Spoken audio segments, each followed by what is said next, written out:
Japan বাংলাদেশের যৌথ অর্থায়নে সিরাজগঞ্জ এবং টাঙ্গাইলের যমুনা নদীতে বঙ্গবন্ধু শেখ মুজিব রেলওয়ে সেতুর যে নির্মাণ কাজ সেটা কিন্তু চলমান রয়েছে। সেতুর 65% কাজ ইতিমধ্যে শেষ হয়েছে।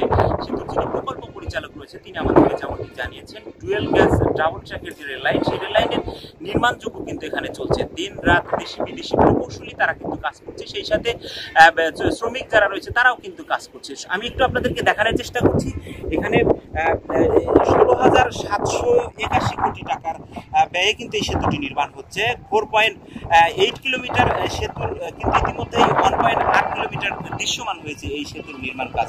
সেতু নির্মাণের পাশাপাশি দুপাশে অ্যাপ্রোচ সড়ক নির্মাণের কাজ এগিয়ে চলছে। সেতুর পূর্ব প্রান্তে 8 কিলোমিটার অ্যাপ্রোচ সড়কের মাটির কাজ শেষ হয়েছে, আর রেলের যে ট্র্যাক বসানোর কাজ সেটাও কিন্তু চলমান রয়েছে। সিরাজগঞ্জ অংশে মাটির কাজ চলমান রয়েছে। সব মিলে 49 স্প্যানের মধ্যে ইতিমধ্যে কিন্তু বসানো হয়েছে 18টি স্প্যান। ভিয়েতনাম থেকে আনা এই স্প্যানগুলো কিন্তু বসানো হয়েছে। প্রকল্পের সার্বিক যে অগ্রগতি সেই বিষয়ে আমরা কথা বলেছি। 50টি পিলারের মধ্যে সব পিলারের পাইলিং ইতিমধ্যে শেষ হয়েছে। এছাড়া প্রায় 31টি পিলারের কাজ কিন্তু শেষ হয়েছে।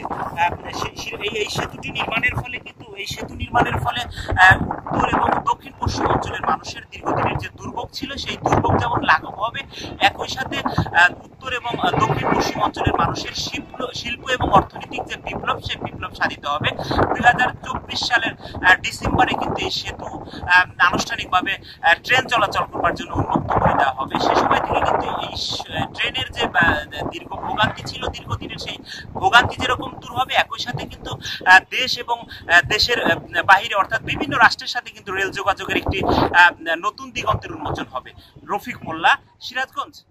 সংবাদ, ফিচার ও অনুষ্ঠানের জন্য ভিজিট করুন সংবাদ প্রকাশের ওয়েবসাইট এবং যুক্ত থাকুন ফেসবুক পেজ ও ইউটিউব চ্যানেলের সঙ্গে।